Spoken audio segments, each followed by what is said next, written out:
अस्सलाम वालेकुम स्टूडेंट्स, मैं हूं आपका फिजिक्स टीचर कमर मोहम्मद नबील और आप इस वक्त हैं नबील्स ऑर्बिट में। तो चलिए स्टार्ट करते हैं आज का topic.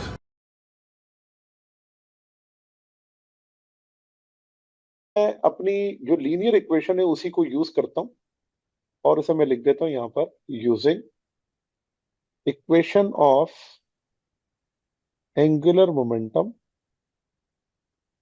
Equation of angular momentum और वो लीनियर फॉर्म में जो है उसकी, तो L इज इक्वल्स टू, तो इसे क्या लिखा था, आर एम वी।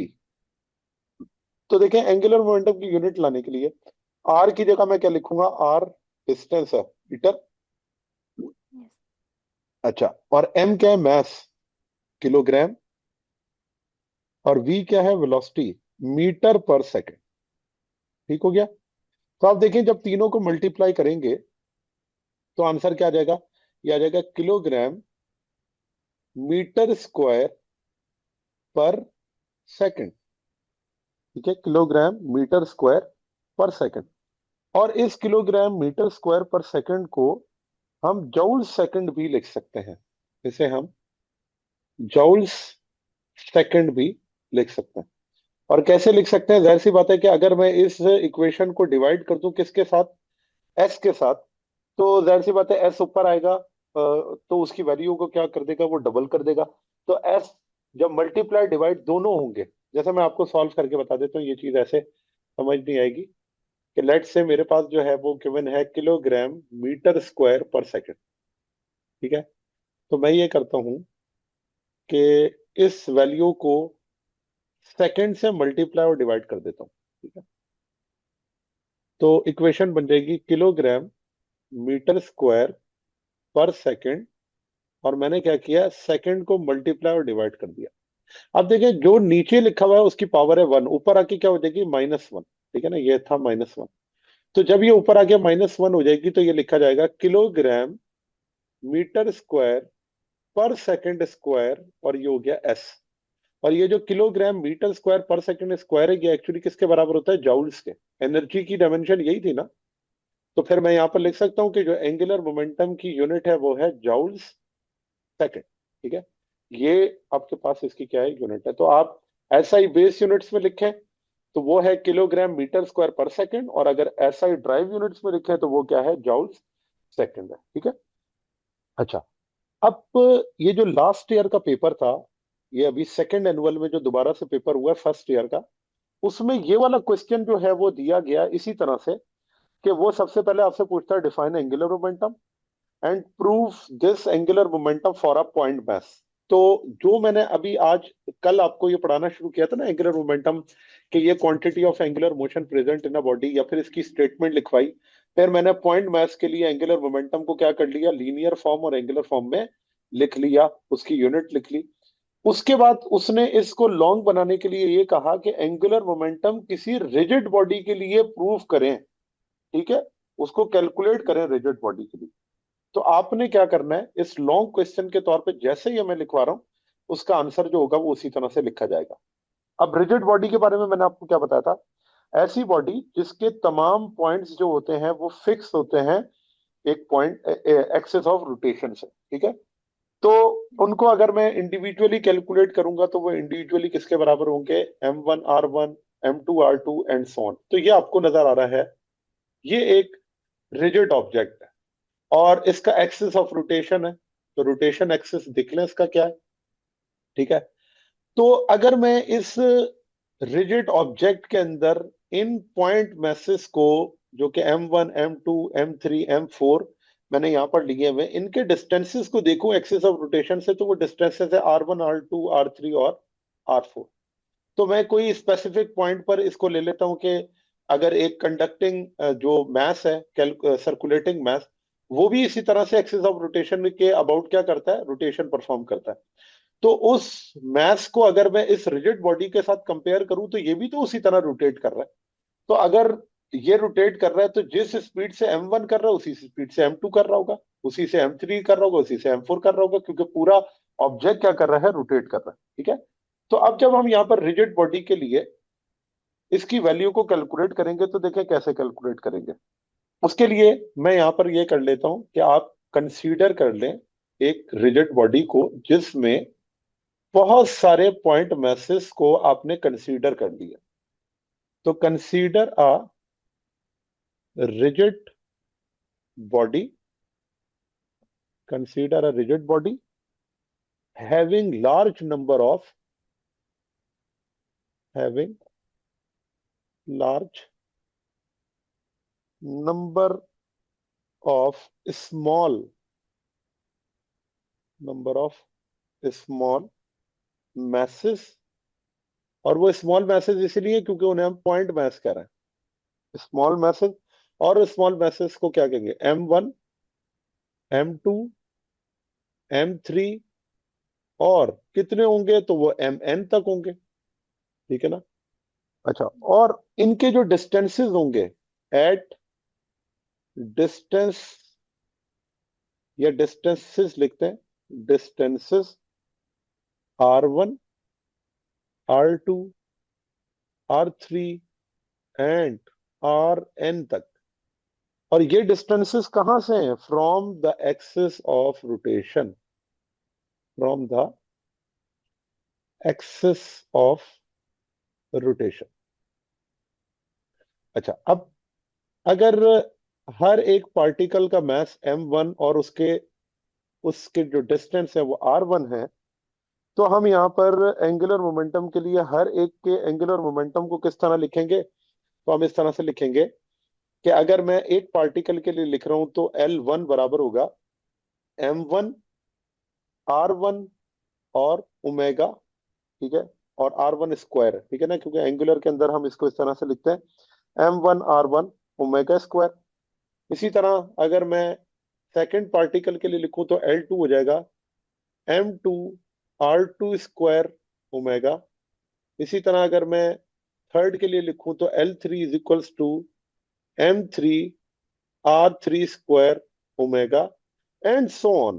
ठीक है, तो मैं यहां पर कहां तक कर देता हूं, Ln तक। तो Ln is equals to Mn Rn square और ओमेगा, ठीक है। अब अगर मैंने पूरी बॉडी का एंगुलर मोमेंटम निकालना है तो मैं क्या करूंगा, इन तमाम एंगुलर मोमेंटम्स का नेट निकाल लूंगा। तो मैं लिखूंगा L नेट।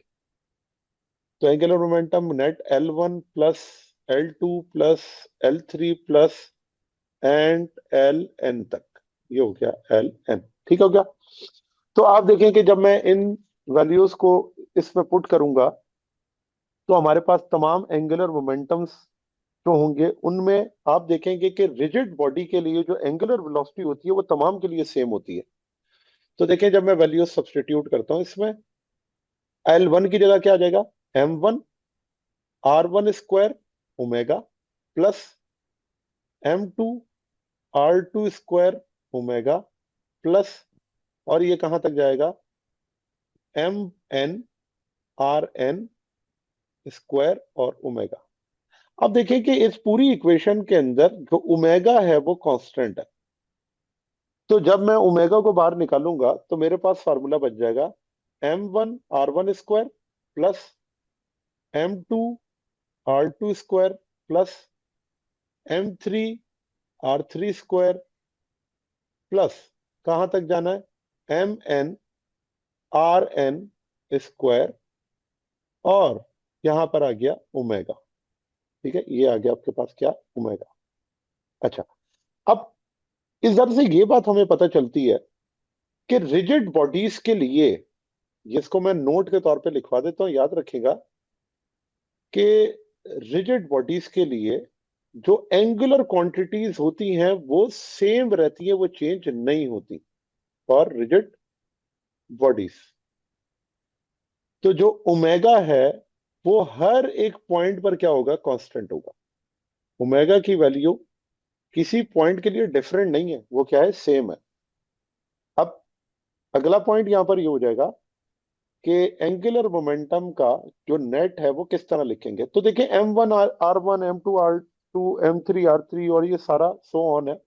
तो क्या मैं इस बात को इस तरह लिख सकता हूं कि हम इसको समेशन कर लेते हैं और यहां लिखेंगे MI RI² और आई की वैल्यू 1 से लेकर कहां तक है, n तक है। ठीक है ना। तो मैंने क्या किया, सबको सम करके लिख दिया और इसको मैंने मल्टीप्लाई कर देना है किससे, ओमेगा से। इसको मैंने मल्टीप्लाई कर दिया ओमेगा से और ये वैल्यू क्या कहलाती है, मोमेंट ऑफ इनर्शिया। तो देखें, मोमेंट ऑफ इनर्शिया कैलकुलेट हो गया रिजिड बॉडी का और वो क्या है, आई ओमेगा। तो पेपर में ये क्वेश्चन अभी जो सेकंड एनुअल हुआ था, उस सेकंड एनुअल में लॉन्ग बनाकर उन्होंने दिया था और बच्चे कंफ्यूज थे कि ये क्वेश्चन किस तरह से सॉल्व करना है। तो ये क्वेश्चन तो आपकी बुक के अंदर एज इट इज गिवन है और बल्कि आपका जो फ्रेमवर्क है फेडरल बोर्ड का, उसके अंदर भी ये क्वेश्चन इसी तरह से गिवन है कि उन्होंने आपको कहा है कि एंगुलर मोमेंटम की स्टेटमेंट लिखें, उसको पॉइंट मास के लिए कैलकुलेट करें और उसके बाद फिर उसको रिजिड बॉडी के लिए भी कैलकुलेट करें। तो ये इस तरह से हमारे पास ये question as it is book में गिवन है और इसको आपको सॉल्व करना था। अच्छा, अब यहां पर आ जाती है किसकी, एंगुलर मोमेंटम की डायरेक्शन हम कैसे निकालते हैं। ठीक है ना। अब इस पॉइंट को समझें। देखिए, एंगुलर मोमेंटम की डायरेक्शन निकालने के लिए अगेन हम यूज करते हैं राइट हैंड रूल।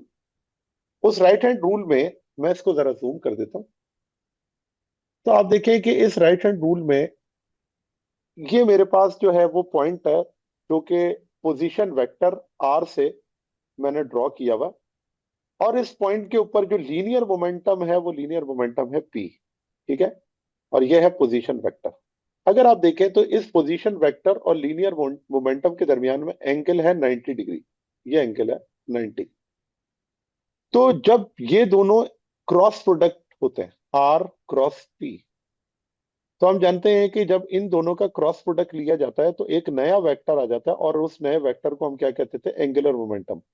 और उस एंगुलर मोमेंटम की जो डायरेक्शन है वो इन दोनों के क्या होनी चाहिए, परपेंडिकुलर। इसका मतलब पी के साथ भी एंगल 90 है और जो आर है यूनिट आपका पोजीशन वेक्टर, उसके साथ भी इसका एंगल कितना होना चाहिए, 90। तो आप देख सकते हैं कि यहाँ पर जो एंगुलर मोमेंटम है उसकी डायरेक्शन इन दोनों के क्या है, परपेंडिकुलर है।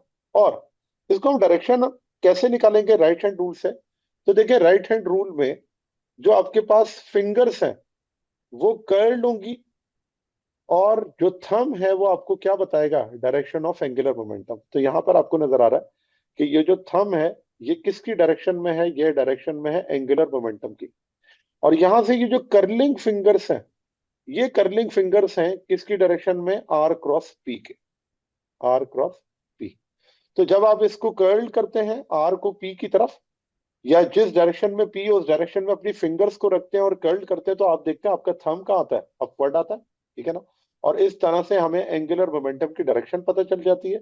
और क्योंकि इसे एंगुलर मोमेंटम कहते हैं तो वर्ड एंगुलर से आपको पता चल जाता है कि ये क्वांटिटी भी एक्सियल क्वांटिटी है, क्योंकि इसकी डायरेक्शन एक्सिस ऑफ रोटेशन में है। इसे हम एक्सियल क्वांटिटी कहते हैं क्योंकि इसकी डायरेक्शन एक्सिस ऑफ रोटेशन में। यहाँ तक क्लियर है बात।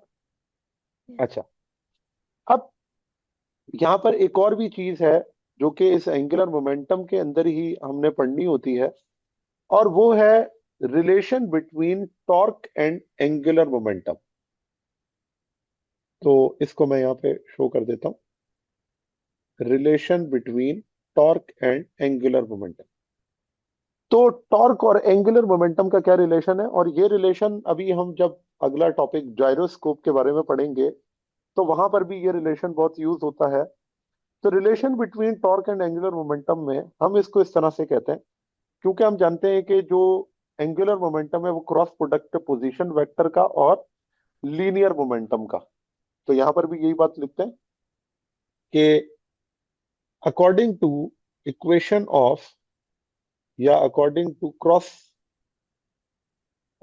To equation of angular momentum, angular momentum, और इसको हम डिफाइन करते हैं इसी तरह से कि angular momentum is a cross product of position vector and linear momentum. और ये पोजीशन वेक्टर कहां से ड्रॉ हुआ है, एक्सिस ऑफ रोटेशन से। तो अगर मैं यहाँ पे ये कहूं कि लीनियर मोमेंटम चेंज हो रहा है, अगर मैं कहूं कि लीनियर मोमेंटम चेंज हो रहा है, तो अगर लीनियर मोमेंटम चेंज होगा तो क्योंकि पोजीशन वेक्टर तो कांस्टेंट है ना, वो तो एक्सिस ऑफ रोटेशन से उस पॉइंट तक का है जो पॉइंट मूव कर रहा है। तो अगर ये लीनियर मोमेंटम चेंज होगा तो उसकी वजह से एंगुलर मोमेंटम भी क्या होगा, चेंज होगा। लीनियर मोमेंटम के चेंज से एंगुलर मोमेंटम भी क्या होगा, चेंज होगा। तो क्या मैं इस फार्मूले को अब इस तरह से लिख सकता हूं कि जो एल है उसके साथ मैं लिख देता हूं डेल्टा एल। और मैं ऐसा क्यों लिख रहा हूं, क्योंकि मैंने आर क्रॉस पी को भी क्या लिखा है, डेल्टा पी। तो जब आप लीनियर मोमेंटम को चेंज करेंगे तो एंगुलर मोमेंटम भी चेंज होगा। और इस काम में टाइम भी तो लगेगा। तो हम यहां पर क्या करते हैं, डिवाइड कर देते हैं दोनों साइड पर टी को, dividing dividing both sides by both sides by delta T. तो इक्वेशन बन जाएगी delta L upon delta T is equals to R cross delta P upon delta T. ठीक है। तो आप देखें कि अब हमने क्या किया कि जाहिर सी बात है कि अगर लीनियर मोमेंटम चेंज हो रहा है तो लीनियर मोमेंटम को चेंज होने में टाइम तो हमें लगेगा ना। और अगर टाइम लगेगा तो टाइम से मैंने क्या कर दिया, डिवाइड कर दिया। अब अगला पॉइंट यहां पर ये आता है कि we know that rate of change of momentum is equal to force. We know that के delta P upon delta t, rate of change of momentum is equal to force. And delta p जिस तरह से है वो linear momentum है, तो delta L angular momentum है। तो जब आप लीनियर मोमेंटम को लीनियर फोर्स कहते हैं तो आप एंगुलर मोमेंटम को एंगुलर फोर्स यानी कि टॉर्क कहेंगे। तो आप क्या करें, सब्स्टिट्यूट कर दें इन वैल्यूज को इस फार्मूले में। तो substituting delta P upon delta T is equals to F and delta L upon delta T is equals to torque. तो जब मैं इसको सब्स्टिट्यूट करूंगा तो आप देखें क्या होगा कि delta L upon delta T की जगह क्या आ जाएगा, टॉर्क आ जाएगा। तो यहाँ पे मैंने लिख दिया torque is equals to position vector as it is a cross rate of change of momentum की जगह क्या आ गया, फोर्स आ गई। तो आर क्रॉस एफ अगर आप देखें तो ये टॉर्क का फार्मूला बन गया।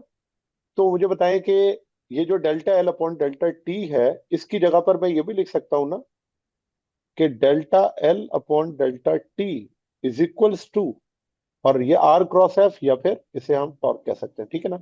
इसका मतलब ये हुआ ये जो R cross delta P upon delta T है इसको मैं क्या लिख सकता हूं, इसको मैं आर क्रॉस एफ लिख सकता हूं। तो इसका मतलब ये हुआ कि ये जो टॉर्क है वो किसके बराबर हो गया, delta L upon delta T के, जो कि मैंने आपको यहां बताया था कि rate of change of angular momentum किसके बराबर होता है, टॉर्क के। तो ये चीज हमने प्रूव कर ली कि जिस तरह से rate of change of linear momentum force के बराबर होता है उस तरह से rate of change of angular momentum किसके बराबर होता है, टॉर्क के बराबर होता है। ठीक है। अब यहां पर यह बात आ जाती है कि जब हम ये बात कर रहे होते हैं कि एंगुलर मोमेंटम चेंज हो रहा है तो उसकी वजह से टॉर्क प्रोड्यूस हो रहा है, इस चीज को हम कंजर्वेशन ऑफ एंगुलर मोमेंटम में किस तरह से पढ़ेंगे। ठीक है ना, क्योंकि ये चीज हमने पढ़ी ही इसी वजह से है। जैसे आप लीनियर मोमेंटम के बारे में कहते हैं ना, law of conservation of linear momentum, तो उसमें हम ये पढ़ते थे कि अगर एक आइसोलेटेड सिस्टम है तो उस आइसोलेटेड सिस्टम में जो नेट एक्सटर्नल फोर्स है वो क्या होती है, जीरो। और फिर वहां पर हम ये कहते थे कि जो इनिशियल मोमेंटम है वो बराबर होता है किसके, फाइनल मोमेंटम के। अब यहां पर हमने उस लीनियर को एंगुलर के साथ क्या करना है, पढ़ना है। ठीक है ना। तो वो किस तरह से होगा, तो नेक्स्ट टॉपिक में अब हम इस फार्मूले को यूज करते हुए कंजर्वेशन ऑफ एंगुलर मोमेंटम को डिस्कस करते हैं और उसकी केसेस को समझेंगे कि वो क्या होगा। ठीक है। तो ये एंगुलर मोमेंटम का पार्ट यहाँ पे खत्म हो जाता है। और ये आपको रिलेशन मैंने जो है वो ड्राइव करके दे दिया है, ये रिलेशन है टॉर्क एंड एंगुलर मोमेंटम का। This is the relation of torque and angular momentum, torque and angular momentum, angular moment. ठीक है। जी स्टूडेंट्स, तो ये था आज का हमारा टॉपिक। उम्मीद है आपको ये टॉपिक समझ आया होगा। अगर आप नबील्स ऑर्बिट में रहना चाहते हैं तो सब्सक्राइब करें और नई आने वाली वीडियोस के लिए बेल आइकन प्रेस करें। Thank you very much. अल्लाह हाफिज़।